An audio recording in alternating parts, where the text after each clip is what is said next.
ஆகமத்தின் புஸ்தகம் 11ஆம் அதிகாரம் 2வது வசனத்தை வாசியுங்கள். ஜனங்கள் கிழக்கே இருந்து பிரயாணம் பண்ணுகையில் சினையார் தேசத்திலே சமபூமியை கண்டு அங்கே குடியிருந்தார்கள். இந்த வசனத்திலிருந்து தான் நாம் இன்றைக்கி என்ன செய்ய போகிறோம், பார்க்க போகிறோம். இந்த பிரயாணம் அப்படிங்கிறது வேதாகமத்தில் இருக்கக்கூடியதான மிக முக்கியமான ஒரு உபதேசம். நல்லா தெரிஞ்சுக்கொள்ளுங்க, ஒரு உபதேசம். பிரயாணம் என்பது ஒரு அழைப்பு, பிரயாணம் என்பது ஒரு ஊழியம். இந்த பிரயாணம் ட்ராவல் அப்படிங்கிறது பைபிள் படி ஒரு உபதேசம், டாக்ட்ரின். அதே நேரத்தில் அது ஒரு அழைப்பு. எல்லாருக்கும் பிரயாண அழைப்பு இல்லை. கர்த்தர் ஒரு சிலருக்கு தான் அந்த அழைப்பை கொடுத்திருக்கிறார். இப்போ உதாரணமாக ஆண்டவர் ஆபிரகாமை பிரயாணப்பட சொல்லுகிறார், கானானுக்கு போங்கிறார். அப்புறம் ஆபிரகாமுக்கு அப்புறம் ஈசாக்குக்கு அந்த பிரயாணம் கிடையாது, அவன் கேராரூரே குடியிருந்தான், பிரயாணம் பண்ண வேணான்ட்டார். அதுக்கு பிறகு யாக்கோபு பிரயாணப்படுகிறான் லாபான் தேசத்துக்கு, சிரியா தேசத்திற்கு. அதற்கு பிறகு இஸ்ரவேல் ஜனங்கள் பிரயாணப்படுகிறார்கள். அதுதான் யாத்ராகமத்தின் புஸ்தகம் நம்ம சொல்கிறோம். அதற்கு பிறகு இஸ்ரவேலுக்கு பிறகு நீங்கள் பார்த்தீங்கன்னு சொன்னால் இஸ்ரவேல் ஜனங்கள் சிறைப்பட்டு போகிறார்கள் பாபிலோனுக்கு. அவர்களும் பிரயாணப்பட்டு போகிறார்கள். அவர்கள் சிறைப்பட்டு போகையில் அப்படின்னு இருக்கிறது. அதற்கு பிறகு அப்படி நீங்கள் பார்த்தீங்கன்னு சொன்னால் இயேசு பிரயாணப்படுகிறார், இயேசு பிரயாணம் பண்ணி அப்படின்னு இருக்கிறது. அதற்கு பிறகு பார்த்தீங்கன்னா பவுலின் பிரயாணம். இது இந்த பிரயாணம் என்பது ஒரு அழைப்பு. இது ஒரு காலிங், இது ஆண்டவர் கொடுத்துருக்கிறார். இதை தாண்டி பிரயாணம் என்பது ஒரு ஊழியம். ஒரு சிலருக்கு தான் அந்த ஊழியத்தை கர்த்தர் கொடுத்துருக்கிறார். பிரயாணம் பண்ணுறதே ஒரு ஊழியம்தான். இப்போது உதாரணமாக நீங்கள் 8ஆம் அதிகாரம் அப்போஸ்தலர் நடபடிகளில் கடைசி 2 வசனத்தை வாசித்து பாருங்கள். அவர்கள் தண்ணீரிலிருந்து கரை ஏறின பொழுது கர்த்தருடைய ஆவியானவர் பிலிப்பை கொண்டு போய்விட்டார். மந்திரி அப்புறம் அவனை காணாமல் சந்தோஷத்தோடே தன் வழியே போனான். பிலிப்பு ஆசோத்திலே காணப்பட்டு அவ்விடத்திலிருந்து பிரயாணம் பண்ணி செசரியாவுக்கு வருகிற வரையில் சகல பட்டணங்களிலும் சுவிசேஷத்தை பிரசங்கித்துக் கொண்டு வந்தான். சுவிசேஷத்தை பிரசங்கித்துக் கொண்டே வந்தான். பிரயாணம் என்பது ஒரு ஊழியம். வருகிற வழியில் என்ன பண்ணுறான், பிரசங்கித்துக் கொண்டே வருகிறான். இது ஒரு ஊழியம். இப்போ ஆபிரகாமுக்கு அது அழைப்பு, புரியுதா உங்களுக்கு? இவர்களுக்கு இது ஊழியம். அப்போது இது பிரயாணம் என்பது சாதாரணமான விஷயம் இல்லை, எல்லாரும் பண்ணவும் முடியாது. பிரயாணம் பண்ணுற உலக பிரகாரமாக நான் சொல்லவில்லை, ஸ்பிரிச்சுவலாக சொல்கிறேன், ஆவிக்குரிய விதத்தில் சொல்கிறேன். அப்போது வேதாகமத்தில் 2 முக்கியமான பிரயாணம் இருக்கிறது. இந்த 2 முக்கியமான பிரயாணத்தை குறித்து தான் நாம் இப்பொழுது பார்க்க போகிறோம். அந்த பிரயாணம், ஒரு பிரயாணத்தை பற்றி ஃபஸ்ட் இப்போ நம்ம பார்க்க போகிறோம். அதை தான் நீங்கள் வாசித்த வசனம் 11ஆம் அதிகாரம் 2ஆம் வசனம் ஆதியாகமத்தின் புஸ்தகம். ஜனங்கள் கிழக்கே இருந்து பிரயாணம் பண்ணுகையில் அப்படின்னு இருக்குது, பார்த்தீங்களா? கிழக்கே இருந்து பிரயாணம் பண்ணுகையில், இது எதோடு கூட தொடர்புடையதான ஒரு காரியம் அப்படின்னு கேட்டிங்கன்னா இது 2வது பிரயாணம். நல்லா தெரிஞ்சுக்கொள்ளுங்க, இது 2வது பிரயாணம். இதுக்கு முன்னாடி ஒரு பிரயாணம் இருக்குது. வாசிங்க 4ஆம் அதிகாரம் 16ஆம் வசனம் ஆதியாகமத்தின் புஸ்தகம் வாசிங்க. ஏதேனுக்கு கிழக்கான நோத் எனும் தேசத்தில் குடியிருந்தான். இந்த கிழக்கு, ஏதேனுக்கு கிழக்கு, ஏதேன் எங்கே இருந்துச்சுன்னா நிறைய பேருக்கு தெரியாது, நமக்கும் தெரியாது. இங்கே தான் இருந்திருக்கும் என்று அசம்ஷனில் சொல்கிறாங்க. பெர்முடா ட்ரையாங்கிள்கிட்ட இருக்கலாம்னு ஒருத்தர் சொல்கிறாங்க. அதுதான் அந்த காலத்தில் எருசலேம் இஸ்ரவேலாக இருந்திருக்கலாம்னு ஒரு சாரார் சொல்கிறாங்க. இப்போ யாருக்குமே நமக்கு இன்ன வரைக்கும் ஏதேன் எங்கே இருந்துச்சுன்னு பர்ஃபெக்டாக நமக்கு தெரியாது. ஒரே ஒரு காரியத்தை வச்சு அவங்க முடிவு பண்ணுறாங்க. எதை வச்சு முடிவு பண்ணுறாங்கன்னா, ஏதேனிலிருந்து ஒரு நதி புறப்பட்டு 4 ஆறுகளாக ஓடியது. அதில் 3வது ஆறுக்கு பேர் இத்தக்கேல், 4வது ஆறுக்கு பேர் ஐப்ராத்து. இந்த 2 ஆறுகள் தான் இன்றைக்கி 2 நதிகளாக இருக்கிறது, டைக்ரிஸ் அண்ட் யூப்ரடிஸ் என்று சொல்லுவார்கள். அதாவது ஐப்ராத்தும் டைக்ரிஸ் என்று சொல்லுகிறார்கள். இந்த 2 நதி எங்கே இருக்குன்னா ஈராக்கில் தான் இருக்கிறது. அதாவது 2 நதிகளுக்கு உட்பட்ட இடம் தான் ஈராக். ஸோ அந்த பகுதியில் தான் இது இருந்திருக்கலாம் என்று கணிக்கப்படுகிறது. கன்ஃபார்மாக தெரில. ஆனால் அங்கிருந்து புறப்பட்ட காயின் கிழக்கு பக்கம் ட்ராவல் பண்ணி வரான். கிழக்குனா இந்தியா சைடுன்னு வச்சுக்கோங்க. இந்தியா தான் கிழக்கில் லாஸ்ட்டில் இருக்கிற நாடு. நமக்கு அப்புறம் பே ஆஃப் பெங்கால் வந்துடுது, நமக்கு தான். அதுக்கு வங்காள விரிகுடா. இதுக்கப்புறம் நீங்கள் அப்படியே போயிட்டீங்கன்னு சொன்னால் மலேசியா, சிங்கப்பூர் தீவுகள் வந்துடுது. பெரிய நாடுகள்னு சொல்கிறதுக்கு அதுக்கப்புறம் ஒன்றுமே இல்லை. இந்தியா தான் லாஸ்ட்டாக இருக்கிறது. அதுக்கப்புறம் சின்ன சின்ன தீவுகள் இருக்குது. இந்தியாவுக்கு கீழே ஆஸ்திரேலியா கண்டம் இருக்குது. ஆனால் கிழக்கில் நீங்கள் பார்த்தீங்கன்னா ஆஸ்திரேலியா தெற்குக்கு போயிடும். கிழக்கில் பார்த்தீங்கன்னு சொன்னால் அதுக்கப்புறம் பெரிய நாடுகள்னு சொல்கிறதுக்கு ஒன்றும் இல்லை. மலேசியா அதெல்லாம் ஒரு காலத்தில் தீவுகளாக இருந்தது, இப்போ நாடுகளாக இருக்குது. மலேசியா நாடுன்னு சொல்கிறோம், ஒரு காலத்தில் அது தீவு தான் அது. ஸோ அப்போ நீங்கள் பார்த்தீங்கன்னு சொன்னால், நான் ஒரு புரிதலுக்காக சொல்கிறேன், அவன் பிரயாணம் பண்ணி இந்த சைடு, கிழக்கு சைடு, சூரியன் உதிக்கும் திசை, நம்முடைய சைடு இந்தியாவை நோக்கி, அந்த பிரகாரம் இந்தியாவுக்கு வரல, அந்த சைடுக்கு வரான். அங்கே அவன் குடியிருந்தான் என்று சொல்லி பார்க்கிறோம். அதற்கு பிறகு அவர்கள் அங்கே பலுகி பெருகுகிறார்கள். அங்கே இருந்து அவனுடைய பசங்கள் தூபால் காயின் வரைக்கும் 8 தலைமுறை அங்கேருந்து பரம்புகிறது. இவங்க எல்லாம் செய்கிறாங்க. அதே நேரத்தில் இன்னொரு பக்கம் சேத் என்று சொல்லக்கூடியதான ஆதாமுக்கு இன்னொரு பையன், அவர்களும் பலுகி பெருகுகிறார்கள். ஆனால் இவங்க எந்த பகுதியில் குடியிருந்தாங்கன்னு வசனம் சொல்லலை, எதை பற்றியுமே சொல்லவே இல்லை. ஆனால் எதனால இது மட்டும் சொல்லப்படுது அப்படின்னு கேட்டிங்கன்னா, இவன் மட்டும் ஒரு பட்டணத்தை கட்டுகிறவனாக இருக்கிறான். இதுதான் இங்கே இருக்கிறதுல மிக முக்கியமான ஒரு விஷயம். அவன் போய் புறப்பட்டு 4:17 வாசிங்க பார்ப்போம். காயின் தன் மனைவியை அறிந்தான், அவள் கர்ப்பவதியாகி ஏனோக்கை பெற்றாள். அப்பொழுது அவன் ஒரு பட்டணத்தை கட்டி அந்த பட்டணத்துக்கு தன் குமாரனாகிய ஏனோக்குடைய பெயரை இட்டான். இவன் என்ன பண்ண வேண்டியவன்? பிரயாணம் பண்ண வேண்டிய கர்த்தர் இவனுக்கு என்ன கொடுத்துருக்கிறாரு அப்படின்னு கேட்டிங்கன்னா, அதே 4ஆம் அதிகாரத்தில் இவனை பார்த்து கர்த்தர் சொன்னதான மிக முக்கியமான ஒரு வார்த்தை என்னன்னா, 4ஆம் அதிகாரம் ஆதியாகமத்தின் புஸ்தகம் 12வது வசனம் வாசிங்க. நீ நிலத்தை பயிரிடும்போது உனக்கு கொடுக்காது, நிலையற்று அலைகிறவனாய் இருப்பாய். அப்படிதானே இருக்குது, நிலையற்று அலைகிறவனாய் இருப்பாய். அதுவும் இங்கிலீஷில் நீங்கள் பார்த்தீங்கன்னு சொன்னால் அகதின்ற வார்த்தை, ஃபிஜிட்டிவ் அப்படிங்கிற வார்த்தை யூஸ் பண்ணப்பட்டிருக்கிறது. அகதியாக இருப்பாய். அதாவது ஒரு நாட்டில் இன்னொரு நாட்டுக்கு நீ என்ன செஞ்சுட்டே இருப்ப, போயிட்டே இருப்ப. நீ ஒரு இடத்துல இருக்கவே முடியாது. நீ நிலையற்று, ஒரு வேளை நீ ஒரு இடத்துல இருந்து நிலத்தை பயிர் செஞ்சேன்னு வச்சுக்கோ, அந்த இடத்துல அதுக்கு என்ன கொடுக்காது, உனக்கு பலன் கொடுக்காது. இதுதான் அவனுக்கு கர்த்தர் கொடுத்த கட்டளை. இதுதான் இந்த பூமியில் இருக்கக்கூடிய பிள்ளைகள், தேவ பிள்ளைகளோ அல்லது இப்போ தேவ பிள்ளைகளை நம்ம இப்போ மனுஷகுமாரத்தை தேவபுத்திரர் அப்படின்னு நம்ம சொல்கிறோம். இப்போ ஆவிக்குரியவர்கள், ஆவிக்குரிய அல்லாதவர்கள்னு சொல்கிறோம், விசுவாசிகள் அவிசுவாசிகள்னு சொல்கிறோம், பிரிக்கிறதுக்காக சொல்கிறோம். அப்படி விசுவாசி அவிசுவாசியோ அல்லது தேவபுத்திரர் மனுஷகுமாரத்தையோ அல்லது ஆவிக்குரியவர்கள் மாம்சத்துக்குரியவர்கள் நீங்கள் எப்படி பிரித்து கொண்டாலும் அத்தனை பேருக்கு கர்த்தர் ஒரு பிரயாணத்தை தான் கட்டளையிட்டு இருக்கிறார். இந்த பூமியானது நிலையற்று அலைந்து திரிகிற ஒரு இடம். இதில் நீங்கள் நிலையாய் வாழவே முடியாது. ஏன் தெரியுமா? பூமியே அப்படிப்பட்டதான ஒரு இடம் தான். டோட்டல் பூமியே அப்படிப்பட்டதான இடம் தான். பூமி அந்தரத்தில் தொங்கி கொண்டிருக்கிறது. பூமி எதுலையுமே அஸ்திவாரம் போடப்படவே இல்லை. பூமி அந்தரத்தில் வனாந்திர வெளியில் இருக்கிற மாதிரி அவாந்திர வெளியில் இருக்குது. அது பாட்டு கிடக்குது. அப்போ இந்த அலைந்து திரிகிற பூமியில் கர்த்தர் உங்களுக்கு எனக்கும் வச்சிருக்கிறது என்னன்னா பிரயாணம், travel. You want to be travel. டிராவல்னா நீங்கள் என்ன ஒரு இடத்துல இருக்கக்கூடாது, அலைஞ்சு இல்லை. அதோடைய அர்த்தம் என்னன்னா, இந்த பூமியின் வாழ்க்கை என்பது நான் அலைந்து திரிகிற ஒரு அகதியினுடைய வாழ்க்கை. நான் இங்கிருந்து பிரயாணப்பட்டு கொண்டே இருக்க வேண்டும். எவ்வளவுதான் இந்த பூமியில் நான் அந்த அஸ்திவாரம் போட்டாலும், எவ்வளவுதான் அதை நான் பயிர் செய்தாலும் அது எனக்கு பலனை கொடுக்காது. ஏன்னா இந்த பூமியே என்ன பூமி? சபிக்கப்பட்ட பூமி. ஆண்டவர் ஆதாம்கிட்ட சொல்லும் போதே சொல்லிட்டாரு, உன் நிமித்தம் பூமி சபிக்கப்பட்டிருக்கும். காயினை சொல்லிட்டாரு, சபிக்கப்பட்ட பூமியில் நீ சபிக்கப்பட்டிருப்பாய். அப்படின்னா என்ன அர்த்தம்? பூமியும் சாபம், விதைக்கிறவனும் சாபம். அப்படி இருக்கக்கூடியதான ஒரு பூமி தான் இது. இந்த பூமியினுடைய சாபத்தை கர்த்தர் எடுத்துட்டாரான்னு கேட்டீங்கன்னா, பூமியினுடைய சாபத்தை இன்னும் கர்த்தர் எடுக்கல. இந்த பூமியில இருக்கிற உங்களுக்கும் எனக்கும் அந்த சாபம் வராதபடி கர்த்தர் பார்த்துக்கிட்டார். அவர் நம்முடைய பாவங்களை சுமந்து தீர்த்துட்டார். அவர் சாபங்களை நமக்கு எடுத்துட்டார். ஆனா பூமியில இன்னும் சாபம் இருக்கு. ஆதாமுக்கு சொல்லப்பட்ட என்னென்ன காரியங்கள் முள்ளும் குறுக்கும் பிறப்பிக்கும் என்றார். முள்ளும் குறுக்கும் இன்னும் இருக்கு. அதே அடுத்த வார்த்தை ஆண்டவர் சொன்னார், உன் நெற்றி வேர்வை நிலத்தில் சிந்தி நீ சாப்பிடுவாயினா. இன்னைக்கும் அது இருக்கு. இப்போ நடந்துட்டு இருக்குது. பிள்ளை பெறும்போது வேதனையை பெருக பண்ணுவேனாரு. இன்னைக்கும் அது இருக்கத்தான் செய்யுது. அதே மாதிரி இவனை பார்த்து சொன்னார், காயினை பார்த்து சொன்னார், நீ விதைச்சினா உனக்கு என்ன கொடுக்காது? பலன் கொடுக்காது. இன்னையும் நடந்துகிட்டு தான் இருக்குது. அது எத்தனையோ நாடுகளில் விதைச்சோம், என்ன இல்லை, பலன் இல்லை. எதுக்கு சொல்ல வரேன்? உங்களுக்கும் எனக்கும் ஒரு காரியத்தை தெரியணும். ஆனால் இந்த காயின் நமக்கு அடையாளமானவன் அல்ல. காயின் நமக்கு எதிராக அடையாளமானவன். Opposite government. அதாவது இவனை கர்த்தர் சொன்னாரு, காயினி நேசிக்கிறார் ஆண்டவர். அவனை பார்த்து சொல்றாரு, உன்னை யாரும் கொள்ளாதபடிக்கு நான் பார்த்துக்கிறேன்லாம் சொல்லிட்டாரு. சொல்லிட்ட பிறகு ஒரு வார்த்தை சொல்றாரு, நீ நிலையற்ற அலைகிறவனாய் இருப்பாய். ஏன் ஆண்டவரை நிலையற்ற அலைகிறவனாய் இருக்கணும்? நீ நிலையற்ற அலைஞ்சு திரிஞ்சாதான்ப்பா இந்த பூமி உனக்கு பலன் கொடுக்காட்டினதான் ஒரு நாள் நீ என்னை நோக்கி வருவேன். ஆண்டவரே, நான் அலைஞ்சு திரியிறேன், எனக்கு இந்த பூமி பலன் கொடுக்கல, நான் செஞ்சது தப்புன்னு நீ என்ன செய்வ? மனம் திரும்புவ. அந்த மனம் திரும்ப இருக்கு. இவன் இளையகுமாரனை அந்த தகப்பன் என்ன சொல்லி அனுப்புறாரு? சொத்து கேட்டவொன்னே கொடுத்து அனுப்பிட்டாரு. எது கொடுத்து அனுப்பினார் தெரியுமா? சொத்து அழியட்டும், அதெல்லாம் வேற விஷயம், அதெல்லாம் பார்த்துக்கலாம். ஒரு நாள் நீ நிலையற்ற அலைகிறவனா இருப்பாய். ஒரு நாள் உனக்கு சாப்பாட்டுக்கு வழி இருக்காது. நீ விதைக்கிறது பலன் கொடுக்காது. பண்ணி தவிட்டத்திங்கிற நிலைமை ஒன்று வரும். ஆனால் அந்த நிலை வரணும். வந்தால்தான் நீ என்னை புரிந்து கொள்வாய். என் தகப்பன் வீட்டில் நான் எப்படி இருந்தேங்கிற நினைப்பு உனக்கு அப்பதான் வரும். அதுக்குத்தான் அனுமதி கொடுக்கிறார் தகப்பன், நிலையற்ற அலைகிறவனா இருப்பாய்னு. ஆனா இவன் போய் என்ன பண்ணிட்டான் தெரியுமா? ஒரு பட்டணத்தை கட்டி விட்டான். பட்டணத்தை கட்டி அலைந்து திரிகிறவனுக்கு என்ன இருக்கக்கூடாது? பட்டணம் இருக்கக்கூடாது. இவன் பட்டணத்தை எங்க போய் கட்டிட்டான் தெரியுமா? கிழக்கே போய் கட்டிட்டான்.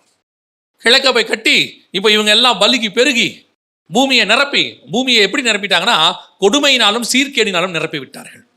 கொடுமையினால் சீர்கேடால் நிரப்பிட்டு அதுக்கு நடுவில் பார்த்தா கர்த்தர் பூமியை பார்க்குறாரு. மனுஷனை உண்டாக்கினதற்கு அவர் व्यसனப்பட்டாராம். அதை விட அப்படி व्यसனப்பட்டதுக்கு அவர் व्यसனப்பட்டாராம். இந்த வசனம் ரொம்ப அழகா இருக்குது பாருங்க. 6ஆம் அதிகாரம் 6வது வசனம். தாம் பூமியிலே மனுஷனை உண்டாக்கினதற்காக கர்த்தர் மனஸ்தாபப்பட்டார். அது அவர் இருதயத்துக்கு விசனமாயிருந்தது. மனஸ்தாபப்பட்டாரு. அப்படி மனஸ்தாபப்பட்டது எப்படி இருக்குது? விசனமா இருக்கு. ஐயோ, இவனை நினைச்சு இவ்வளோ கஷ்டப்படுற நிலைமைக்கு நான் வந்துட்டேனே. இவனை உண்டாக்கினதுக்கு ஃபர்ஸ்ட் நினைக்கிறாரு, இவனை நான் உண்டாக்கிட்டேனேன்னு. நினைச்சதுக்கு விசனப்படுறாரு. ஐயோ, நான் இப்படி நினைச்சிட்டேனே இவனை பத்தி. ஏன்? அவனை உண்டாக்கும் போது அவருக்கு அவ்வளவு சந்தோஷமா உண்டாக்குறார். தேவ சாயலிலும் தேவ ரூபத்திலும் என்ன மாதிரியே உண்டாக்கிற ஒரு மனுஷன் இன்னைக்கு சீர்கேடாக கொடுமையினால் நிறைந்து அழிகிற நிலைமைக்கு வந்துட்டானே. எல்லாத்தையும் பார்த்தார் ஆண்டவர். இப்போ அழிகிற நிலைமைக்கு வந்துருச்சு. உங்க எல்லாருக்கும் நல்லா தெரியும், பூமியானது ஜலப்பிரளயத்தில் அழிக்கப்பட்டது. இப்போ இவங்க பிரயாணத்தை பத்தி நம்ம பார்க்குறோம், மறந்துடக்கூடாது. அழிக்கப்பட்டது.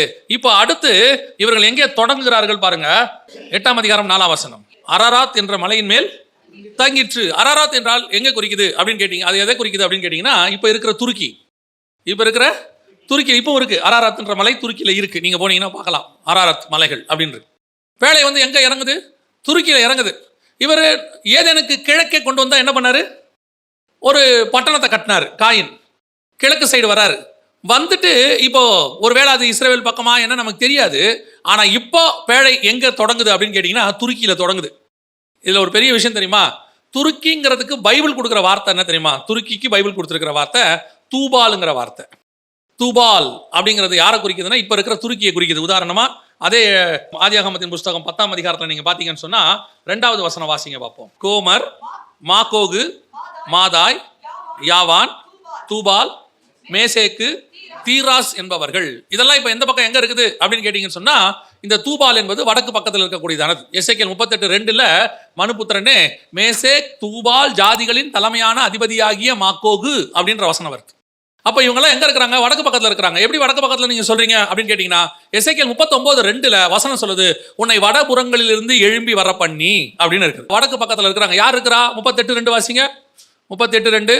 மனுபுத்திரனே, மேசேக் தூபால் ஜாதிகளின் தலைமையான அதிபதியாகிய மாகோகு தேசத்தானான கோகுக்கு எதிராக, மாகோகு தேசத்தானாகிய அப்படின்னு இருக்கு இல்லையா? அந்த 3 பேர் இங்க இருக்கிறாங்க பாருங்க. இதுல ஆதியாகமம் 10 இருக்காங்க பாருங்க. தூபால், மாகோகு, மேசேக்கு 3 பேர் இருக்கிறாங்க. இது யாருன்னு கேட்டீங்கன்னா, இப்ப இருக்கிற துருக்கி, அது இருக்க பக்கத்துல இருக்கக்கூடியதான எல்லா நாடுகளையும் அங்கே குறிக்குது. அப்போ பிரயாணம் பண்ணி கிழக்கே இருந்து பிரயாணம் பண்ணவங்க அப்படியே நேரம் எங்க வந்துட்டாங்க? அப்படியே எங்க வந்துட்டாங்க? துருக்கி கிட்ட வந்துட்டாங்க. துருக்கியில வந்து பேழை இறங்கிருச்சு. பேழை இறங்கி நோவாவுடைய 3 பசங்களும் வெளியே வந்து அப்படியே திருப்பி பலிக்கு பெருகுறாங்க பூமியில. ஆனா பெருகும் போது எப்படி பெருகுறாங்க அப்படின்னு கேட்டீங்கன்னா, காமுடைய சந்ததியார் சபிக்கப்பட்ட சந்ததியாய் மாறிடுறாங்க. திருப்பி நோவா என்ன பண்ணிடுறாரு? திராட்சரசம் தெளிந்து என்ன பண்ணிடுறாரு? சபிச்சிடுறாரு. யாபேத்து சேமையும் ஆசீர்வதிச்சாரு. அதையும் யாபேத்து சேமின் கூடாரங்களில் குடியிருப்பான்னு சொல்லிட்டாரு. எல்லாரை விட சேம ஆசீர்வதிச்சிட்டாரு. இப்போ இவங்க எப்படி எப்படிலாம் பரவனாங்களோ அப்படியெல்லாம் இவங்க என்ன ஆயிட்டாங்க? அந்தந்த ஜாதிகள் அந்தந்த நாடுகளாக மாறிட்டாங்கன்னு வசனம் 10ஆம் அதிகாரத்துல இருக்கு. இப்போ நம்ம 11ஆம் அதிகாரத்துக்கு வரோம். அப்படி இருக்கும்போது தான் ஜனங்கள் எல்லாரும் பரம்பி கிழக்கு பக்கம் வந்துட்டாங்க. கிழக்குனா எங்க? இந்தியா வரைக்கும் அப்படி பரம்பி வந்துட்டாங்க. வந்த பிறகு திருப்பி இவர்கள் பிரயாணம் பண்ணுகிறார்கள். அதான் ரொம்ப முக்கியம்.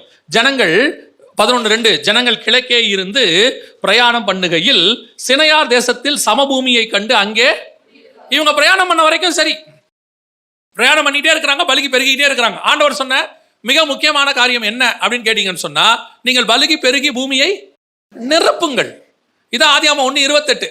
அடுத்து நோவாவுக்கு சொன்னது 9ஆம் அதிகாரத்தில் என்ன? நீங்கள் பலுகி பெருகி பூமியை நிரப்புங்கள். ஆனா இவங்க பூமியை நிரப்ப வேண்டியவங்க இது வரைக்கும் கரெக்டா பண்ணிட்டே வராங்க.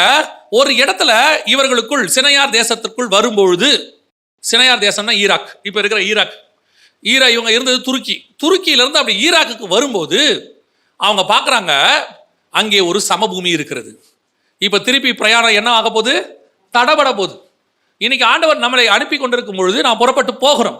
புறப்பட்டு போகும்போது உங்களுக்கும் எனக்கும் கர்த்தர் பிரயாணத்தை வைத்திருக்கிறார். அப்படி பிரயாணத்தை வைத்த போது பிரயாணம் பண்ணுகையில் பல நேரங்களிலே ஒரு சமபூமி ஒன்று வரும். சமபூமினா என்ன தெரியுமா?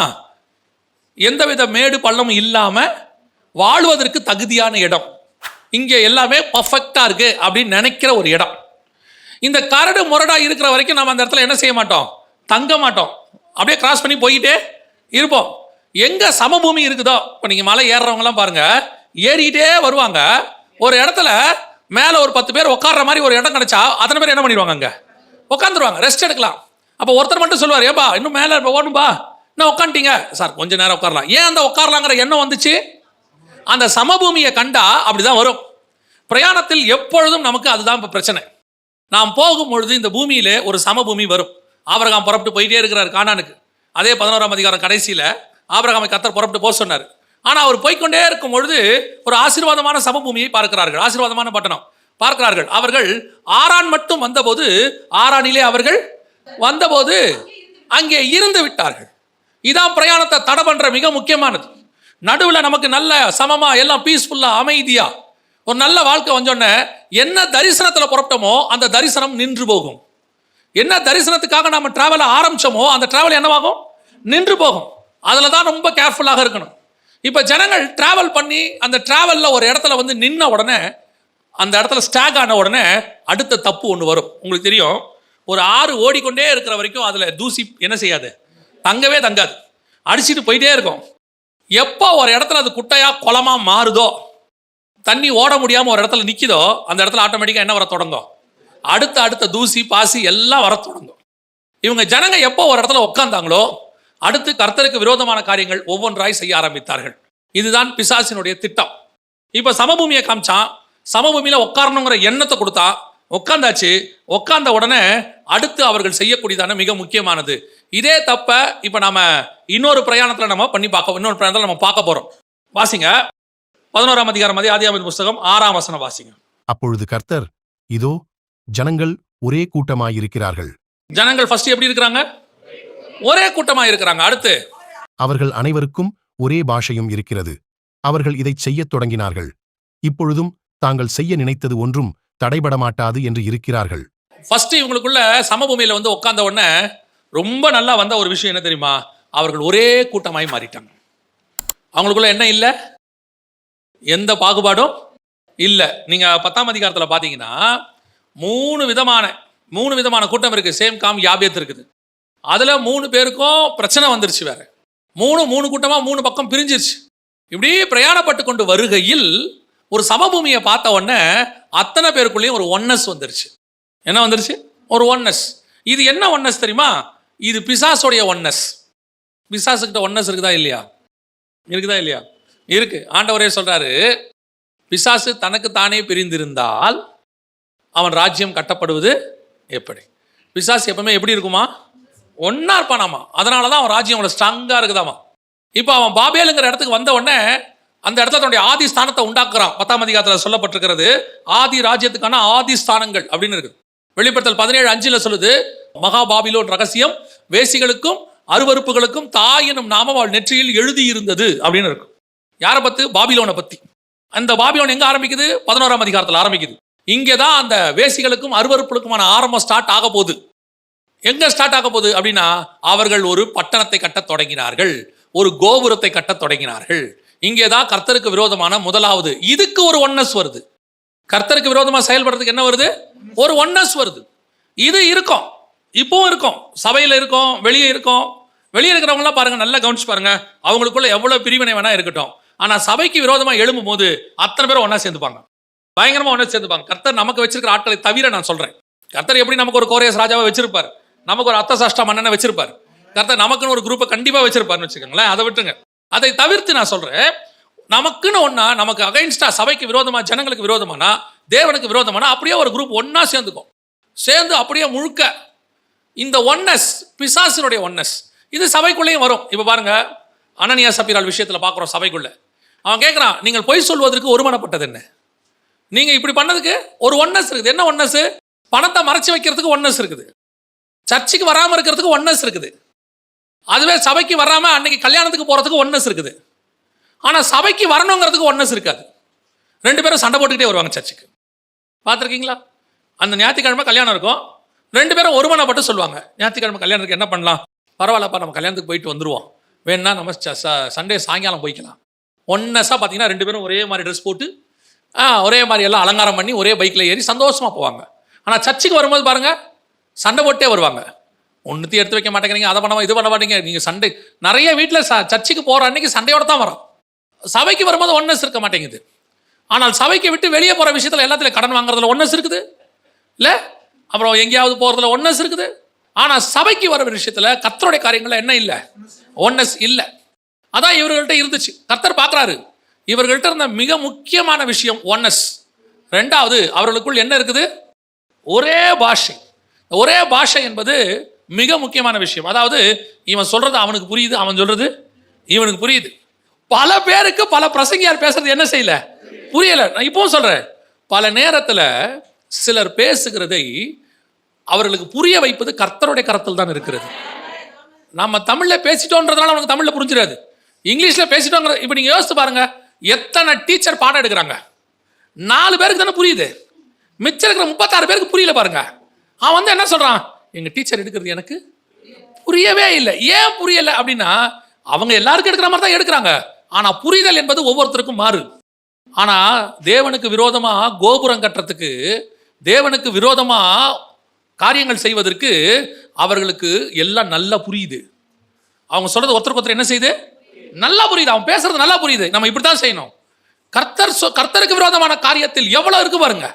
நான் நினைப்பேன், தேவனுக்கு விரோதமாய் பேசக்கூடிய காரியங்கள் ஒரே மொழியோ வேற மொழியோ, ஆனா பிசாசு அவர்களுக்குள் ஒரு ஒன்னஸ் கொடுத்ததுனால அவர்களுக்குள் ஒரு புரிதல் இருக்கிறது. நிறைய நேரங்களில் ஒரே பாஷையாக இருந்தாலும் பேசுவது அடுத்தவனுக்கு ரீச் ஆகிறதுங்கிறது பெரிய விஷயம். பேச்சு எப்படி இருக்கிறோம்னா, ஒரே மொழியாக இருந்தாலும் ஈஸியாக புரியணும், ரீச் ஆகணும். இது யாருக்கிட்ட இருக்குது தெரியுமா? பிசாசுக்கிட்ட இருக்குது.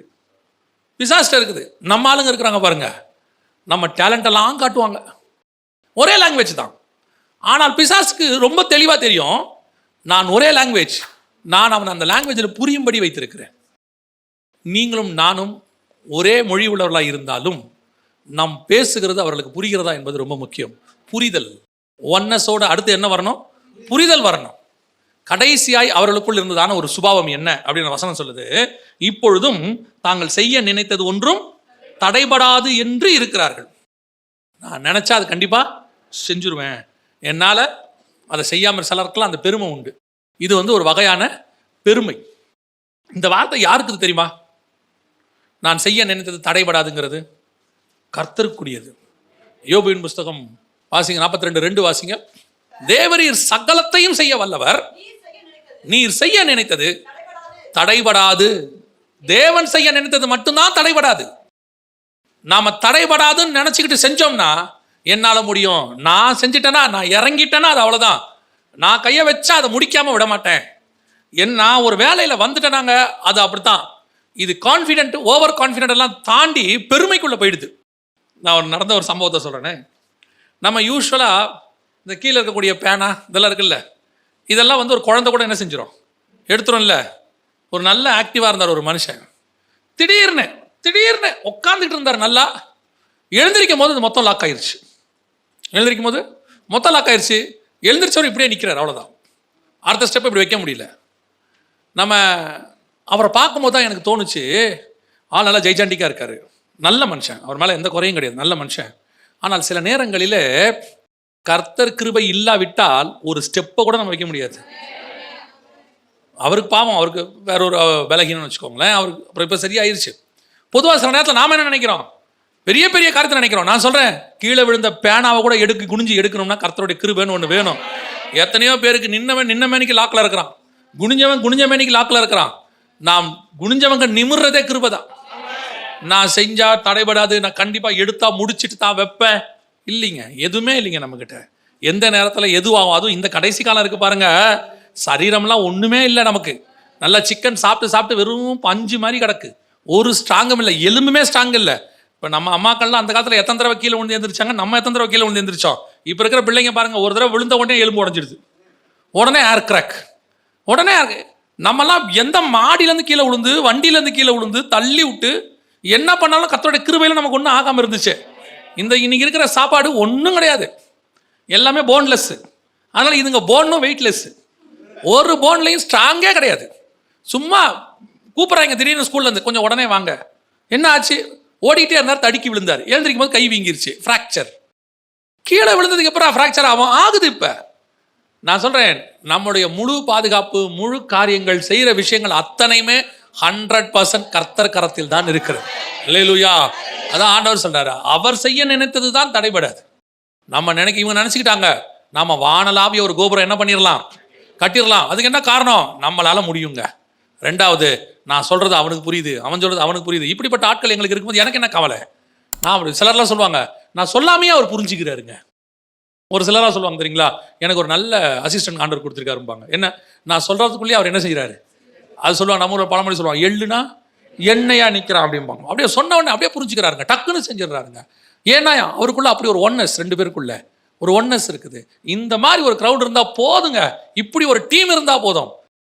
வெஸ்ட் இண்டீஸ் டீமு கிரிக்கெட்டில் விளையாடும் போது தொடர்ந்து 2 தடவை கப் அடிச்சிட்டாங்க, 2 தடவை அடிச்சாச்சு. 3ஆவது தடவை வராங்க, இந்தியா ஒன்றுமே இல்லை.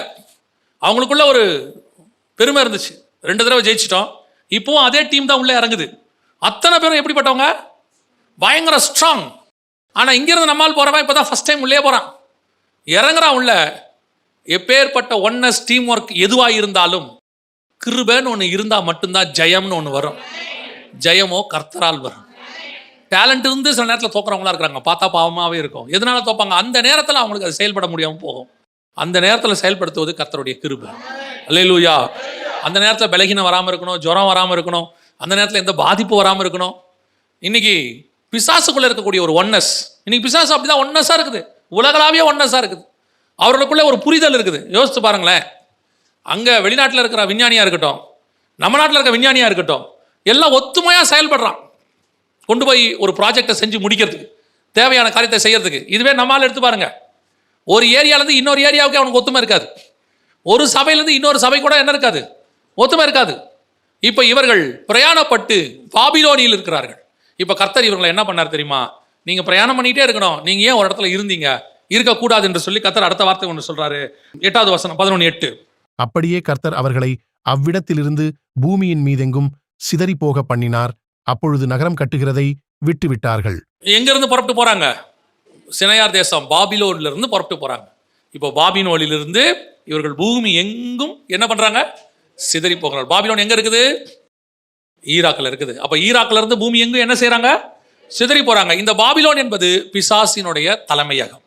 வெளிப்படுத்தல் 17:5 நம்ம வாசிச்சோம். பிசாசினுடைய தலைமையகம். அங்க இருந்தா எல்லாமே என்ன ஆகுது?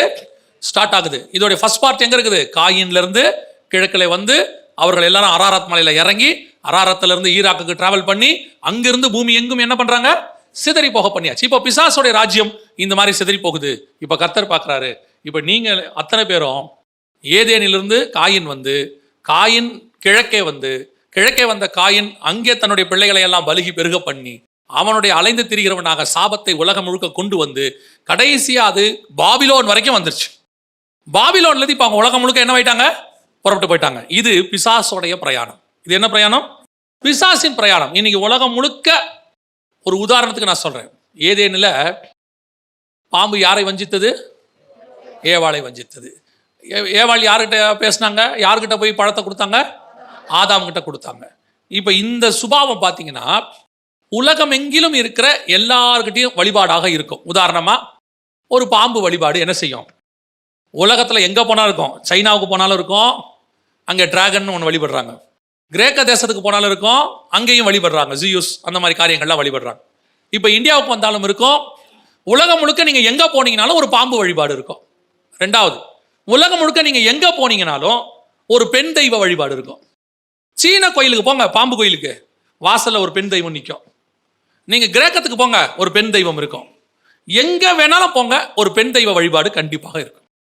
இது எங்கேருந்து உலகம் எங்கும் போச்சுன்னு கேட்டிங்கன்னா பாபிலோனிலிருந்து உலகம் எங்கும் சிதறி போச்சு. பாபிலோன்லேருந்து உலகம் எங்கும் இது மாதிரி நிறைய பாபிலோன்லேருந்து போச்சு. அதனால தான் வெளிப்படுத்தல் 17:5 சொல்லுது, சகல அருவருப்புகளுக்கும் வேசித்தனங்களுக்கும் தாய் என்னும் நாமம் அவள் நெற்றியில் எழுதி இருந்தது. எல்லா அருவருப்பும் அந்த பாபிலோன்லேருந்து புறப்பட்டு பிரயாணமாக உலகம் முழுக்க போச்சு. இப்போ காயின்ல இருந்து பாபேல் வரைக்கும் ஒரு பிரயாணம், பாபேல்ல இருந்து உலகம் முழுக்க ரெண்டாவது பிரயாணம். இதுதான் பிசாசினுடையதான ராஜ்யம் உலகம் முழுக்க பரவுச்சு. இதே காரியத்தை கர்த்தர் ஒரு பிரயாணத்தை தொடங்குகிறார். இதே பாபிலோன்ல இருந்து கர்த்தர் ஒரு பிரயாணத்தை தொடங்குகிறார். எங்க தொடங்குகிறார்? நல்ல கவனிங்க. அதே 11ஆம் அதிகாரம் 31வது வசனத்தை வாசிங்க. தேராகு தன் குமாரனாகிய ஆபிராமையும் ஆரானுடைய குமாரனும் தன் பேரனுமாயிருந்த லோத்தையும் தன் குமாரன் ஆபிராமுடைய மனைவியாகிய தன் மருமகள் சாராயையும் அழைத்துக் கொண்டு அவர்களுடனே ஊர் என்கிற கல்தேயருடைய பட்டணத்தை விட்டு கானான் தேசத்துக்கு போகப் புறப்பட்டான். அவர்கள் ஆரான் மட்டும் வந்தபோது அங்கே இருந்து விட்டார்கள். இந்த பிரயாணம் ஆரம்பிக்குது பாருங்க. பிரயாணம் புரியுதா? இப்ப அதே பாபிலோன்ல இருந்து, அதே ஈராக்ல இருந்து, இன்னும் உங்களுக்கு தெளிவா அவர் ஈராக்ல இருந்து தான் புறப்பட்டாருங்கிறதுக்கு இன்னொரு வசனம் இருக்கு. வாசிங்க. அப்போஸ்தலர் நடபடிகள் 7ஆம் அதிகாரம் 2வது வசனம் வாசிங்க. அதற்கு அவன், சகோதரரே, பிதாக்களே, கேளுங்கள். நம்முடைய பிதாவாகிய ஆபிரகாம் காரானூரிலே குடியிருக்கிறதற்கு முன்னமே மெசொப்பொத்தாமியா நாட்டிலே இருக்கும்போது மகிமையின் தேவன் அவனுக்கு தரிசனமாகி. மெசொப்பொத்தாமியா நாடு இருக்கு இல்லையா? மெசொப்பொத்தாமியா அப்படின்னா 2 நதிகளுக்கு உட்பட்ட இடம் அப்படின்னு அர்த்தம். அந்த 2 நதிகள் வேற எதுவும் இல்லை, யூப்ரடிஸ் அண்ட் டைக்ரீஸ் தான். அங்கிருந்து தான் அவங்க புறப்படுறாங்க. ஒரு பிரயாணம் காயின் முதல் பாபேல் வரை, அடுத்து பாபேல் முதல் உலகம் எங்கும். இப்போ அடுத்த பிரயாணம் புறப்படுறாங்க இவங்க, நல்ல கவனிங்க. அடுத்த பிரயாணம் புறப்படுறாங்க எங்கிருந்து? அதே பாபிலோனியிலிருந்து புறப்படுறாங்க. எங்க போக புறப்பட்டார்கள்? கானான் தேசத்துக்கு போக புறப்பட்டார்கள். ஆனால் வரும்போது எங்கே இருந்து விட்டார்கள்? ஆரானிலே. நடுவில் எங்க வந்துச்சு? அவங்களுக்கு ஒரு சமபூமி வந்த மாதிரி இவங்களுக்கு ஒரு சமபூமி வந்துருச்சு. இவங்க கானான் தேசம், கானான்னா இஸ்ரவேலுக்கு வரணும். ஈராக்கள் வந்து எங்க வரணும்? இஸ்ரவேலுக்கு வரணும். இஸ்ரவேலுக்கு வர வேண்டியவங்க நடுவில் அதே மெசபொத்தோமியா தேசத்தில் ஈராக்ல ஆரான்னு ஒரு இடம் வருது. அங்கே என்ன பண்ணிட்டாங்க? தங்கி விட்டார்கள். இவங்க சமபூமியில் தங்கின மாதிரி அவங்க ஆரான்ல தங்கிட்டாங்க. அவங்க சமபூமியில போய் ஒரு நகரம் கட்டினாங்களா? ஒரு நகரம் கட்டினாங்க. நகரம் கட்டி அங்கே ஒரு கோபுரத்தை கட்டினாங்க. இவங்க என்ன பண்ணாங்க தெரியுமா? 12ஆம் அதிகாரம் 1-2 வசனம் வாசிங்க. உன் தேசத்தையும் உன் இனத்தையும் உன் தகப்பனுடைய வீடு. இப்ப இவங்க என்ன பண்ணிட்டாங்க? அங்க போய் ஆரான்ல போய் என்ன பண்ணிட்டாங்க? வீடு கட்டிட்டாங்க. தகப்பனுடைய வீட்டையும் விட்டு அங்க இவங்க பிரயாணப்பட்டு போக வேண்டியவங்க. இவங்க பிசாசினுடைய மக்கள் பிரயாணம் எல்லாருக்கும் ஒண்ணுதான், அத்தனை பேருக்கும் ஒண்ணுதான். பிரயாணப்பட்டு போக வேண்டியவர்கள் சமபூமியை கண்டு நகரம் கட்டி அங்கே கோபுரத்தை கட்ட முயற்சி செய்தது போல இவர்கள் கானானுக்கு போக வேண்டியவர்கள். இவங்க என்ன பண்ணிட்டாங்க?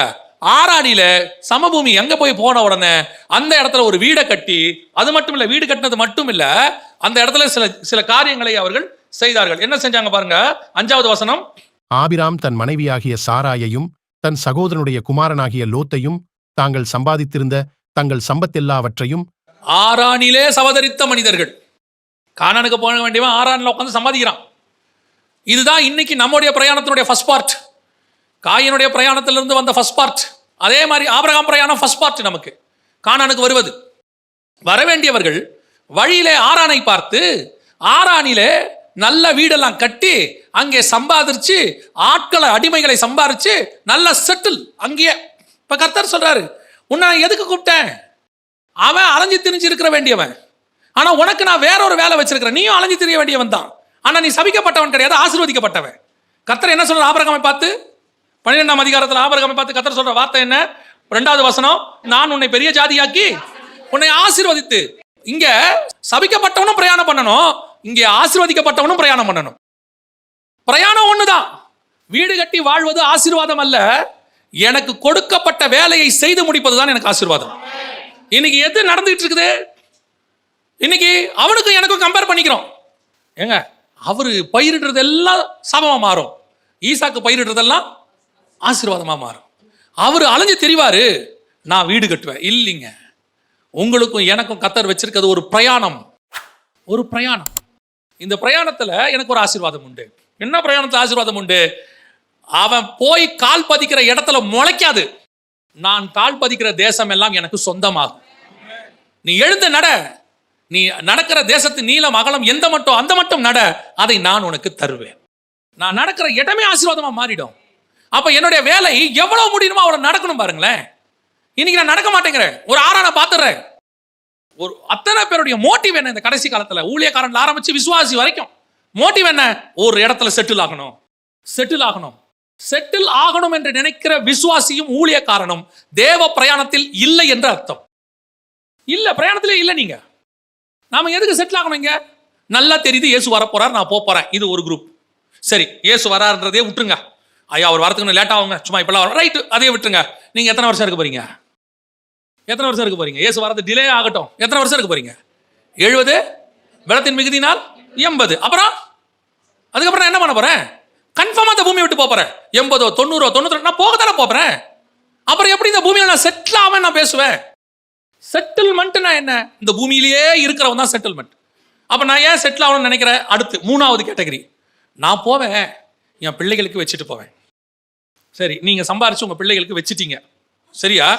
பையனுக்கு வீடு கட்டி கொடுத்துட்டீங்க, பையனுக்கு படிப்பு கொடுத்துட்டீங்க, நல்ல பேங்க் பேலன்ஸ் ஒரு 50 லட்ச ரூபா 1 கோடி ரூபா வச்சு கொடுத்துட்டீங்க, நல்ல ஆஸ்தி வீடெல்லாம் வாங்கி போட்டுட்டீங்க. அவன் என்ன பண்ணுவான்? அவன் 2 வேலை பண்ணுவான், 2மே பாவமா இருக்கும். அவன் 2 பண்ணுவான், 2 பண்ணாலும் அது என்னவா இருக்கும்? பாவமா இருக்கும். ஒன்று, உங்களை மாதிரியே அவனும்,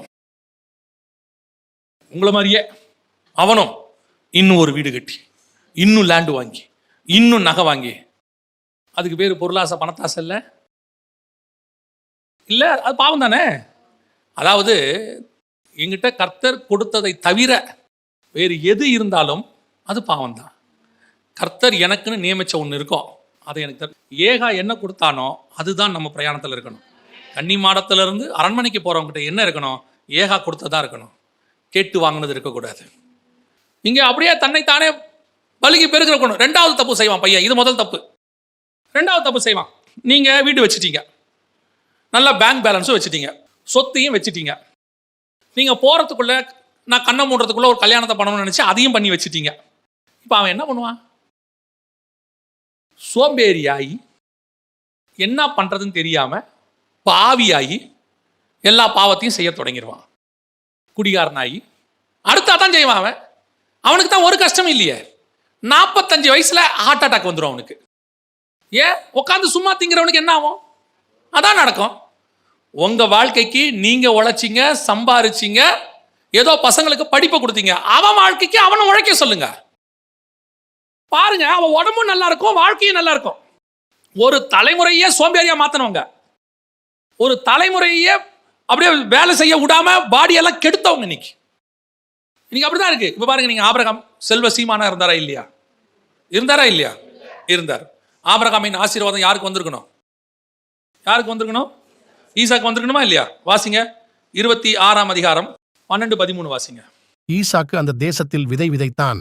கர்த்தர் அவனை ஆசீர்வதித்ததினால் அந்த வருஷத்தில் 100 மடங்கு பலனடைந்தான். அவன் ஐசுவரியவானாகி வரவர விருத்தியடைந்து மகா பெரியவனானான். அப்ப ஆபிரகாமுடைய ஆசீர்வாதம் எங்க? அது எங்க? கீழே படிச்சுட்டே வந்தீங்கன்னா தெரியும். தங்க தகப்பன் ஆபிரகாம் வெட்டின துறவை எல்லாம் அவர்கள் மூடி போட்டார்கள். அந்த ஊரை விட்டு அவனை துரத்தி விட்டார்கள். அவன் வேற ஊர்ல போய் குடியிருந்தான். அப்படிதானே இருக்குது. இவன் வர வர ஐஸ்வர்யனாகி அப்படின்னா என்ன அர்த்தம்? அப்பாவுடைய சொத்து அவனுக்கு வந்துச்சு, அது கையில நிக்கல, எதிரிகள் தூர்த்து போட்டாங்க. இப்ப இவன் என்னவாயிட்டான்? இவன் உழைச்சி இவன் ஐஸ்வர்யவன் ஆகிட்டான். சரி, இவன் ஐஸ்வர்யன் ஆகிட்டான்ல. அப்ப ஈசாக்குடைய சொத்து யாருக்கு போயிருக்கணும்? யாக்கோபுக்கு தானே போகணும். அவன் தானே சேஷ்டபுத்திர பாகத்தையும் அவன் வாங்கிட்டான், ஈசாக்கிட்ட இருந்து ஆசீர்வாதத்தையும் அவன் வாங்கிட்டான். அப்போ ஈசாக்குடைய மொத்தம் யாருக்கு போனோம்? ஆனா யாக்கோபு எங்க இருந்தாரு? சிரியா தேசத்துல லாபான் வீட்டில் ஆடு மேய்ச்சின்னு இருக்கிறார். இப்ப இந்த சொத்து யாக்கோபுக்கு வந்துச்சா இல்ல யாக்கோபு சொத்து சம்பாதிச்சிட்டு வந்தாரா? யாக்கோபு இரு பரிவாரங்களோடு கூட வர்றாரு. அப்ப ஈசாக்குடைய சொத்து யாருக்கு வரல? அடுத்த தலைமுறைக்கு அவனுக்கு வரல, ஆசீர்வதிக்கப்பட்டவனுக்கு வரல. சரி, யாக்கோபு யாருக்கு வரணும்? யோசேப்பு தான் சேஷ்டபுத்திர பாகம் பைபிள் சொல்லுது. அப்ப அவனுக்கு தானே வரணும். யோசேப்பு எங்க இருந்தாரு? எகிப்துல. அவர் அங்க என்னவா இருந்தாரு? யோசேப்பு என்ன ஆயிட்டாரு? அங்க பிரதமர் ஆயிட்டாரு. பிரதமர் ஆயாச்சு. அவர் இவங்களை போஷிக்கிற அளவுக்கு வந்துட்டாரு. யோசேப்பு கடைசியில் எங்க செத்து போனாரு?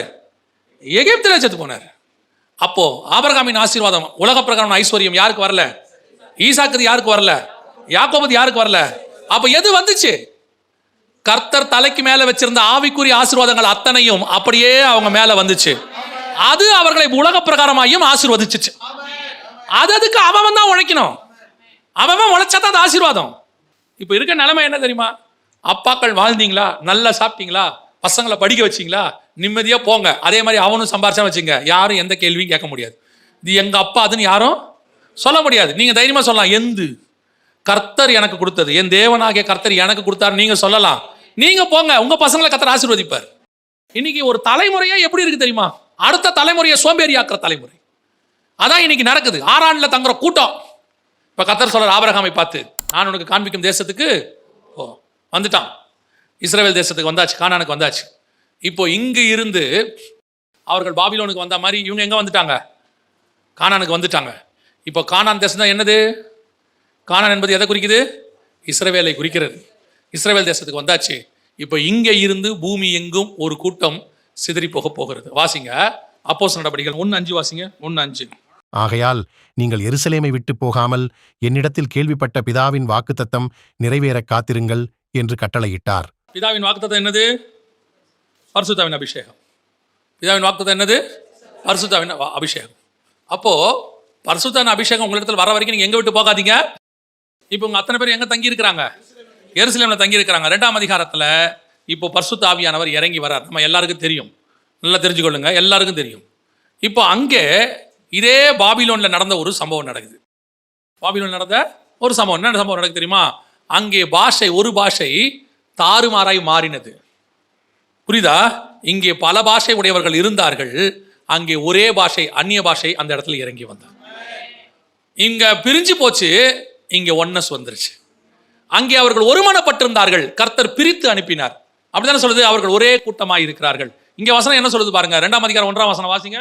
பெந்தெகொஸ்தே என்னும் நாள் வந்தபோது அவர்கள் எல்லாரும் ஒருமனப்பட்டு ஓரிடத்திலே வந்திருந்தார்கள்.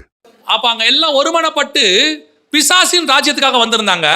எருசலேம்ல, கானான்ல அத்தனை பேரும் ஒருமனப்பட்டு தேவ ராஜ்யத்துக்குன்னு வந்திருந்தாங்க. அல்லேலூயா. இங்க என்ன சொல்றாரு பாருங்க, ஆண்டவரே அந்த வார்த்தையை சொல்றாரு பாருங்க. 1:3.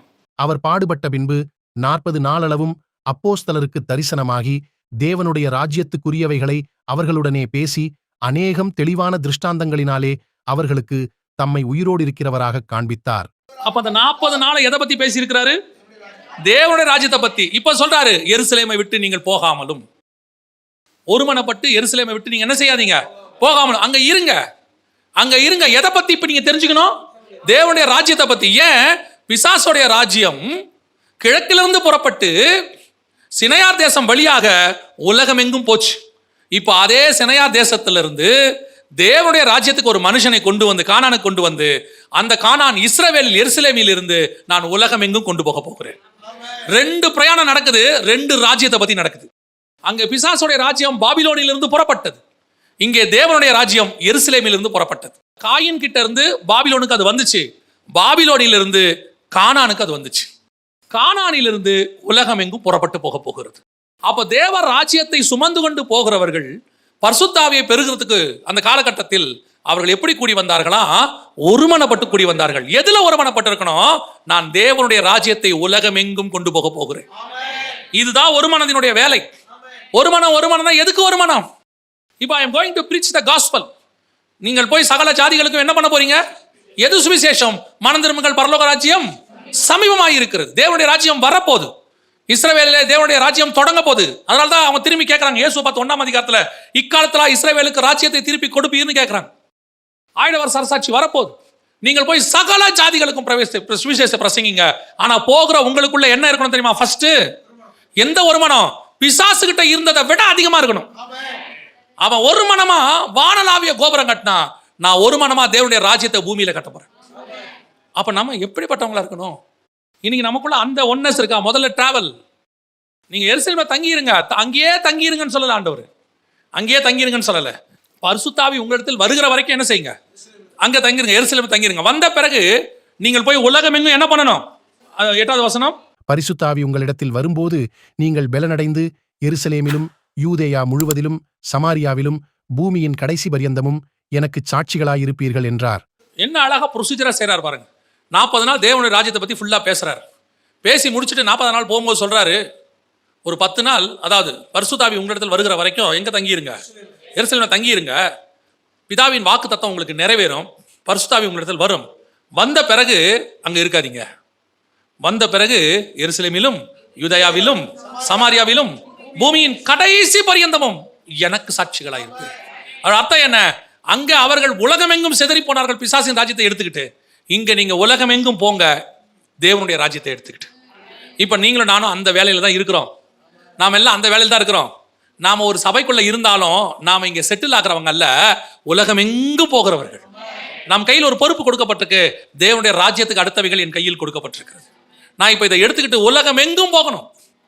அதுக்கு முதல்ல எனக்கு ஒன்று தெரியணும், ஒரு ஒன்னஸ். எது ஒன்னஸ்? இயேசு கிறிஸ்து இந்த பூமியில இருக்கும்போது 3.5 வருஷம் சீஷலன் கிட்ட பேசிக்கிட்டே இருக்கிறார். எதை பத்தி பேசுறாரு? பரலோகத்துக்குரியதை பத்தி பேசுறாரு, பிதாவை பத்தி பேசுறாரு, எல்லாத்தையும் சொல்றாரு. ஆனா அவனுக்கு எதை பத்தி இருந்துச்சு தெரியுமா? இயேசுக்கு அப்புறம் யாரு? அடுத்து நமக்கு என்ன கிடைக்கும்? எல்லாவற்றையும் விட்டு வந்தோமே, எங்களுக்கு என்ன கிடைக்கும்? இயேசு போறாரு. இயேசு மருமலையில பாக்குறாங்க. பார்த்த உடனே, ஆண்டவரே இங்கே உமக்கு ஒரு கூடாரமும் எலியாவுக்கு, அவன் கூடாரம் போடுறதுலயே இருக்கிறான். கடைசியா இயேசு சொல்றாரு, மனுஷகுமாரன் உங்களை விட்டு எடுக்கப்படுகிற காலம் வந்துருச்சு அப்படின்னு உடனே சொல்லிட்டு அப்படித்தான் போறாரு. சண்டை வந்துருச்சு, போறாராமே. அடுத்து யாரு? வயசுல பெரியவன்பா நானு, நீ வயசுல பெரியவனா இருக்கலாம், ஆனா நீ 2-3 தடவை பின்மாற்றம் அடைஞ்சவன். உன்னையே அவர்கிட்ட கூட்டு வந்தது நான் தான், அந்திரேயா. யோவான் சொல்றாரு பாருங்க, அவர் மார்பில் சாஞ்சிருந்தவன் நான் தான். நியாயமா அடுத்து எனக்கு தான் வரணும். திரும்பி வந்து பார்க்குறாரு, ஏன்டா நான் போகிறத பற்றி கவலை உங்களுக்கு கொஞ்சம் கூட இல்லையா? இல்லை, ஹாஸ்பிட்டலில் படுக்க வச்சாச்சு, காப்பாற்றணுங்கிற எண்ணம் இல்லை, அடுத்து யாருங்கிற எண்ணம் தான் இருக்கு. அதே மாதிரி தான் இவனும் இருக்கிறான். ஆனால் இவர் திருப்பி திருப்பி தேவராஜ்யத்துக்கு அர்த்தம் பேசுறாரு. பரிசுத்த ஆவி வந்து 40 நாள் பேசி, பரிசுத்த ஆவி வந்த உடனே இவர்களுக்குள்ள ஒரு ஒருமனம் வருது. நம்மளை அவர் கூட்டி சேர்த்தது டென்ட் போடுறதுக்கு இல்லை, நம்மளை கூட்டி சேர்த்தது அடுத்து யார் போஸ்டிங்கில் உட்கார வைக்கிறதுக்கு அல்ல, நம்மளை கூட்டி சேர்த்தது தேவனுடைய ராஜ்யத்தை உலகம் முழுக்க கொண்டு போவதற்கு. அப்போ நீங்களும் நானும் அதற்காகத்தான் கூட்டி சேர்க்கப்பட்டிருக்கிறோம். அப்போ இதை எடுத்துக்கிட்டு நாம் எங்கே போகணும்? முதல்ல எருசலேம் ஃபர்ஸ்ட், ரெண்டாவது யூதயா, மூணாவது அப்போஸ்தலர் நடவடிக்கைகளை வாசித்து பாருங்க, ரொம்ப அழகாக இருக்கும். அந்த 28 அதிகாரம் இருக்குது. இந்த 28 அதிகாரத்தில் அந்த காஸ்பல் அப்படியே எருசலேம்லேருந்து சமாரியாவுக்கும், சமாரியாவிலிருந்து உலகம் முழுக்க அப்படியே போகிறத நீங்கள் பார்க்க முடியும். நீங்கள் 1ஆம் அதிகாரத்தில் நீங்கள் இப்போ 1ஆம் அதிகாரம் முதல் 7 வசனங்களை வாசித்து பாருங்கள். எருசலேம்லே பெரிய காரியங்கள்லாம் நடக்கும், அது உங்கள் எல்லாருக்கும் தெரியும். 7ஆம் அதிகாரம் வரைக்கும் நீங்கள் பார்த்தீங்கன்னா எருசலேமில் பெரிய பெரிய காரியம் நடக்கும். ஸ்தேவானுடைய மரணத்தோட 8ஆம் அதிகாரத்தில் இவங்க பண்ண அந்த முதல் 7 அதிகாரத்தில் இவங்க பண்ணக்கூடிய ஒரு தப்பு, இவங்க பண்ண ஒரு பெரிய மிஸ்டேக், அதே தான் பாபிலோன்லேயும் அவங்க பண்ணாங்க. என்ன பண்ணாங்க? இங்கே பாருங்க, 6ஆம் அதிகாரத்தில் 1-2 வசனம் வாசிங்க பார்ப்போம். அந்நாட்களிலே சீஷர்கள் பெருகின போது கிரேக்கரானவர்கள் தங்கள் விதவைகள் அன்றாடக விசாரணையில் திட்டமாய் விசாரிக்கப்படவில்லை என்று எபிரெயருக்கு விரோதமாய் முறுமுறுத்தார்கள். இப்போ ஒரு மனம்னா என்ன? ஒரு மனம்னா என்ன? எப்போ இயேசுவின் ரத்தத்தால் கழுவப்பட்டு பரிசுத்த அபிஷேகத்தை பெற்று ஒரு ப்ராசஸில் வந்துட்டோம், ஒரு ப்ராசஸில் நம்ம வந்தாச்சு. வந்தா இங்கே வசனத்தின்படி என்ன கிடையாது தெரியுமா? யூதன் என்றும் இல்லை, கிரேக்கன் என்றும் இல்லை. ஆனால் இப்போ ஃபர்ஸ்ட் சர்ச்சு என்ன பிரச்சனை வருது? கிரேக்க விதவைகளுக்கு நீங்கள் சரியாக கவனிக்கல, ஆனால் யூத விதவைகளை நல்லா கவனிக்கிறீங்க, பிரிவினை வருது பாருங்க. இந்த பிரிவினை தான் இன்னைக்கு எல்லா விதத்திலும் இருக்குது. நீ ஒரு ரத்தத்தால் கழுவப்பட்டு ஒரு தேவனுடைய பிள்ளைன்னு வந்துட்டீனா எப்படி இந்த பாகுபாடு வரும்? இதுதான் முதல் சபைக்குள்ள இருந்துச்சு. நான் யூதன், நான் கிரேக்கன். என்னைக்கு பாகுபாடு வந்துச்சோ சபை உடைஞ்சிருச்சு, முடிஞ்சு, கதை முடிச்சு. செதறி போனார்கள். ஒருமனப்பட்டு சாலமோன் மண்டபத்திலும் தேவாலயத்திலும் வீடுகள் தோறும் அப்பம் பெற்றுக்கிட்டு இருந்தவனுக்குள்ள ஒரு பிரிவினை வந்துச்சு பாருங்க. நான் யூதன், நான் கிரேக்கன். இன்னைக்கு அதே பாகுபாடு. நல்லா தெரிஞ்சுக்கொள்ளுங்க, சபைக்குள்ள உட்காந்துட்டு எந்த பாகுபாடு பார்த்தாலும் நீ தேவனுடைய சபையார் கிடையாது, நீ கிடையவே கிடையாது. அவ்வளவுதான். இங்கே ஒரு மனமா தேவ ராஜ்யத்தை உலகம் எங்கும் கொண்டு போகிறவர்கள் மட்டும் கூடி இருக்கிற இடம். அதனாலதான் இன்னைக்கு சுவிசேஷம் போக மாட்டேங்குது. பிசாசு போது உலகம் முழுக்க. பிசாசுடைய ராஜ்யத்தை பாருங்க, பல நாடுகள் ஆரம்பிக்குது. கிறிஸ்துவின் ராஜ்யம் இருந்த நாடுகள்லாம் பிசாசின் ராஜ்யமா மாறுது. காரணம் என்ன? காரணம் என்ன? சபைகளுக்குள்ள இல்லாத ஒத்துமை, ஒரு மனம். சபைக்குள்ள அவ்வளவு பாகுபாடு வச்சிருக்கான். ஏழை பணக்காரன், படிச்சவன் படிக்காதவன், ஊர்க்காரன், மொழிக்காரன், ஜாதிக்காரன் எல்லாம் சபைக்குள்ள வச்சிருக்கிய. அப்படியே வச்சுக்கிட்டு இருந்தா எப்படி சபை இருக்கும்? சிதறித்தான் போகும். எந்த மொழியும் கிடையாது, எந்த நிறமும் கிடையாது, எந்த அந்தஸ்தும் கிடையாது. இங்கே ஒன்னே ஒண்ணுதான் இருக்கு, அத்தனை பேரும் தேவனுடைய பிள்ளைகள் என்கிற காரணம் மட்டும்தான் இருக்கு. இங்கே எங்க யூதன் கிரேக்கனும் வரவே கூடாது, எதுவுமே வரக்கூடாது. இங்க எந்த பாகுபாடுமே கிடையாது. இது தேவனுடைய சபை, இது தேவனுடைய சரீரம். அப்ப சபையில் இருக்கிற அத்தனை பேரும் ஒரே தேவனுடைய சரீரம் தானே. உனக்குள்ள எப்படி இத்தனை பாகுபாடு வரும்? சொல்ல முடியாது. அவ்வளவுதான், முடிஞ்சு போச்சு, கதை முடிஞ்சு. கவனிச்சு கொள்ளுங்க, சபையில பாகுபாடு வந்தால் சபை பிரிந்து போகும். இப்போ சுவிசேஷம் எங்க போகுது தெரியுமா? 8ஆம் அதிகாரத்துக்கு எங்க போயிருச்சு பாருங்க. 8ஆம் அதிகாரத்துல 3வது வசனம் வாசிங்க பார்ப்போம். 8:3. சவுல் வீடுகள் தோறும் நுழைந்து புருஷரையும் ஸ்திரீகளையும் இழுத்துக் கொண்டு போய் காவலில் போடுவித்து சபையை பாழாக்கிக் கொண்டிருந்தான். சிதறிப்போனவர்கள் எங்கும் திரிந்து சுவிசேஷ வசனத்தை பிரசங்கித்தார்கள். சிதறி போனவர்கள் எங்கும் திரிந்து, எங்க சிதறி போனாங்க பாருங்க. அடுத்த வசனம். அப்பொழுது பிலிப் என்பவன் சமாரியாவிலுள்ள ஒரு பட்டணத்திற்கு போய் அங்குள்ளவர்களுக்கு கிறிஸ்துவை குறித்து பிரசங்கித்தான். எருசலேம் யூதாயாவிலிருந்து எங்க வெளியே போயிருச்சு, சமாரியாவுக்கு. இப்போ சமாரியாவுக்கு போன சுவிசேஷம் அப்படியே நல்லா போயிட்டே இருக்குது, நல்லா போயிட்டே இருக்கு. ஆனா இப்போ 8ஆம் அதிகாரத்துக்கு அப்புறம் பவுல் ஆரம்பிச்சிட்டார், உள்ள வந்துட்டார். பவுல் மினிஸ்ட்ரி ஸ்டார்ட் ஆயிருது. 9ஆம் அதிகாரத்துக்கு அப்புறம் பவுலுடைய மினிஸ்ட்ரி என்ன ஆகுது? ஸ்டார்ட் ஆயிருச்சு. 17ஆம் அதிகாரம் வரைக்கும் போயிட்டு இருக்கு, நல்லா அற்புதமா போயிட்டு இருக்குது மினிஸ்ட்ரி. ஆனா அந்த யூதா இருக்கான் பாருங்க, சொந்த ஜனம், அவனை என்ன பண்ணுது? என்ன பண்ணுது? அவனை மினிஸ்ட்ரி பண்ணவே விட மாட்டேங்குது. போற இடத்துலலாம் தொல்லை. யாரு? சொந்த ஜனம். போற இடத்துலலாம் தொல்லை. உன்னை பண்ண விடுறமா பாரு, கொலை செய்ய வகை தேடுறது, அப்படியே போற இடத்துலலாம் சண்டை போடுறது. இன்னைக்கு சுவிசேஷம் அந்த நிலைமையில தான் 2வது ஸ்டேஜில் இருக்குது. இன்னைக்கு நான் சொல்றேன், சபைக்கு எதிரிகள் யார் தெரியுமா? எதிரிகள் சொந்த ஜனங்கள் மட்டும்தான். எதிரி நம்மளை அடிப்பான். இந்த காலத்துல இருந்து நம்மளை அடிக்கல. நம்மளுடைய மார்க்கமே இயேசுவை அடிச்சதுல இருந்து ஆரம்பிச்சிச்சு. அன்னைக்கு ரோமர்கள் அடிச்சாங்க, அதற்கு பிறகு யூதர்கள் அடிச்சாங்க, அதற்கு பிறகு பைசாண்டியர்கள் அடிச்சாங்க, அதற்கு பிறகு ரோமன் இதில் அடித்தாங்க, அதற்கு பிறகு வந்து ஃபாசிசம், நாசிசம், கம்யூனிசம் எல்லாத்துலேயும் தான் அடித்தாங்க. இந்த மணிப்பூர் வரைக்கும் அடிக்கிறாங்க. நம்மளத புறஜாதியார் அடிக்கிறது நமக்கு ஒன்றும் புதுசு இல்லை. ஆனால் எப்பவுமே பிரச்சனை யார் தெரியுமா? இந்த புறஜாதியார் அடிக்க அடிக்க சபை வளர்ந்துக்கிட்டே தான் போகும். அதில் மாற்றுக்கிறதே கிடையாது. நீங்கள் சபைகளை துன்பப்படுத்துங்க, சிதறி போனவர்கள் சுவிசேஷம் சொல்லுவாங்க. நசுக்க நசுக்க அவங்க வளர்கிட்டே போவாங்க. அதில் பிரச்சனை இல்லை. ஆனால் பிரச்சனை எப்பவுமே எங்கே வரும் தெரியுமா? சொந்த ஜனங்கிட்டே வரும். இவனே சர்ச்சின வளர்ச்சிக்கு தடையா இருப்பான். இவனே சபையை வளர விட மாட்டான். பல நேரங்களில் நமக்கு விரோதமாக நிற்கிறவன் எவனு பார்த்தா இவனே. பவுல் பார்க்குறான், என்னடா எங்கே போனாலும் தொல்லை பண்ணுறீங்க, எதை பண்ணாலும் தொல்லை பண்ணுறீங்க. இது வந்து ஆரம்பத்துலேருந்து நடக்கிற சம்பவம்.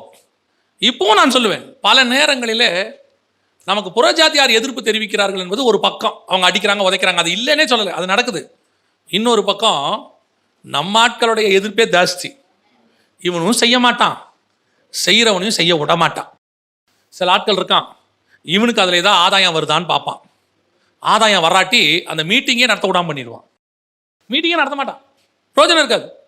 கவனித்து கொள்ளுங்கள், இந்த நம்ம என்றைக்குமே ஒரு ஊழியத்திற்கு தடையாய் மட்டும் இருக்கவே கூடாது. ஏன்னா அது அவங்களுடைய பிரச்சனை. உங்களுக்கும் அந்த ஊழியக்காரருக்கும் எவ்வளோ வேணாலும் தனிப்பட்ட பிரச்சனை இருக்கலாம், அதெல்லாம் வேற. ஆனால் அதன் மூலமாக 2 ஆத்மா சந்திக்கப்படுவது நீங்கள் என்ன செய்யக்கூடாது? அதை கர்த்தர் அனுமதிக்கவே மாட்டார். மற்ற விஷயத்தில் நீங்கள் அவரோட உட்காந்து பேசிக்கோங்க. ஆனால் ஊழியத்தை மட்டும் தடுக்கவே தடுக்காதீங்க. பரலோகம் விரும்பாது, பரலோகம் விரும்பாது. சுவிசேஷம் எங்கே போது பாருங்க, 18ஆம் அதிகாரம் 6வது வசனம். அவர்கள் எதிர்த்து நின்று தூஷித்த போது அவன் தன் வஸ்திரங்களை உதறி, உங்கள் இரத்தப்பழி உங்கள் தலையின் மேல் இருக்கும், நான் சுத்தமாயிருக்கிறேன், இது முதல் புறஜாதியாரிடத்திற்கு போகிறேன் என்று அவர்களுடனே சொல்லி. இதான் உண்மை. ஊழியத்துக்கு விரோதமாக எழும்பி ஊழியத்தை தடுக்கிறது, ஊழியத்தை செய்ய விடாம தடுக்கிறது, அந்த ஊழியத்துக்கு விரோதமாக போய் எங்கேயாவது கம்ப்ளைண்ட் பண்ணுறது, அந்த ஊழியக்காரனுக்கு விரோதமாக செயல்படுறது. தனிப்பட்ட முறையில் அந்த ஊழியக்காரனோட என்ன பிரச்சனை இருக்குதோ அது உங்களுக்கு வேற. ஆனால் நடக்கிற ஊழியத்தை என்ன செய்யக்கூடாது? தடுக்கக்கூடாது. அதனுடைய விளைவு என்ன தெரியுமா? அவன் இரத்தப்பழி உங்கள் தலையின் மேல் இருக்கும், நான் சுத்தமாக இருக்கிறேன், இது முதல் புறஜாதியாரிடத்துக்கு போகிறேன் என்று.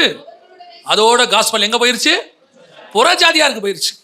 1 முதல் 7 எருசலேம் யூதயா, 8 முதல் 17 சமாரியா, 18 முதல் 28 புறஜாதியார், பூமியின் கடைசி பரியந்தம்.